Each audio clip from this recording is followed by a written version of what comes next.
In this session, I'll be talking about comparison tests for an attribute pass-fail situation using the Minitab statistical software.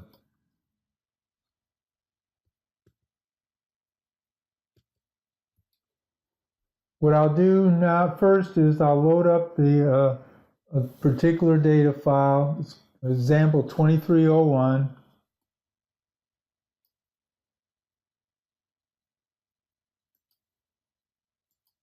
So for this situation, we have 3 inspectors that we can see in column C2, C3, and C4, and we're counting the number of detected and undetected failures.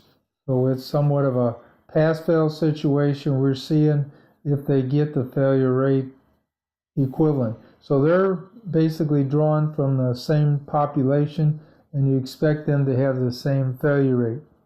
You can see we have quite a bit difference here. Like Inspector 3 had undetected was 8, and Inspector 1 had 3. So it was quite a bit difference for those particular situations. So in each cases there was 30 that was conducted. So the way we're going to analyze that is using a chi-square distribution.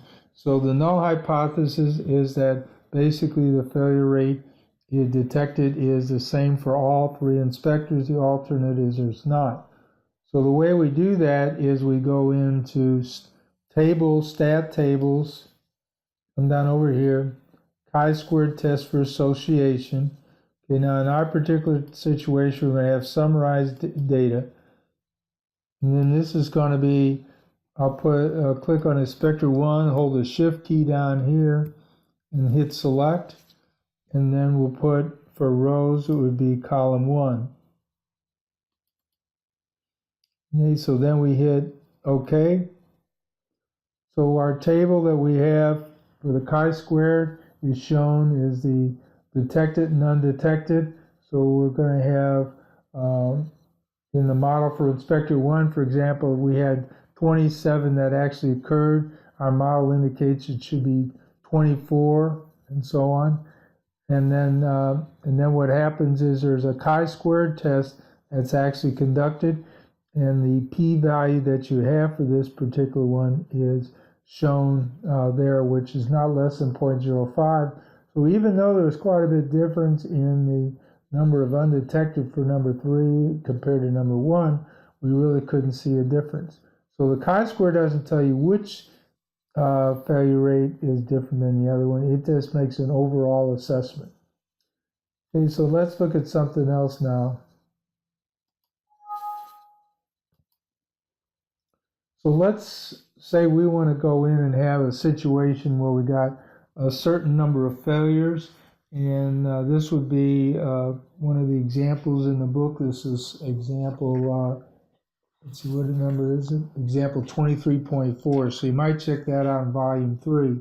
So basically what we're going to do is we're going to see if there's a different number of failures or a different failure rate that we have for this particular situation. So we come back over here, we got 2 proportions.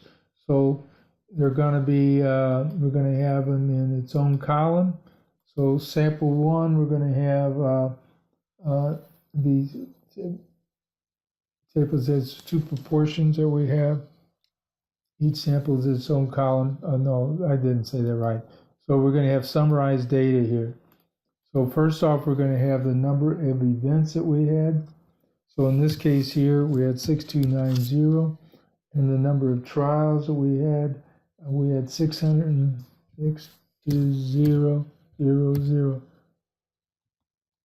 Got my zeros right? Yeah, I think so.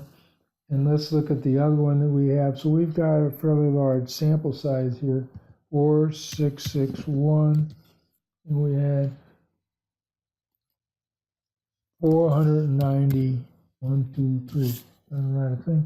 Now, if we look at options, what we can do is we can do various tests. We can have the null alternate hypothesis are not equal, or they could be have one is higher than the other and one is lower than the other.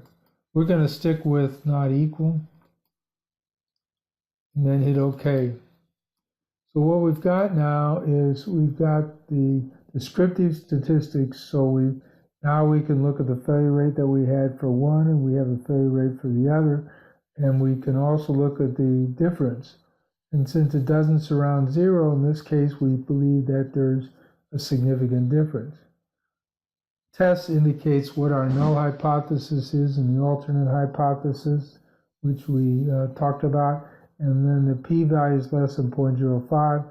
So what we do is we say that there's a significant difference. We see a significant difference between the failure rate for these two different situations. Now, we may have our 30,000 foot level chart could have transitioned because we made an improvement.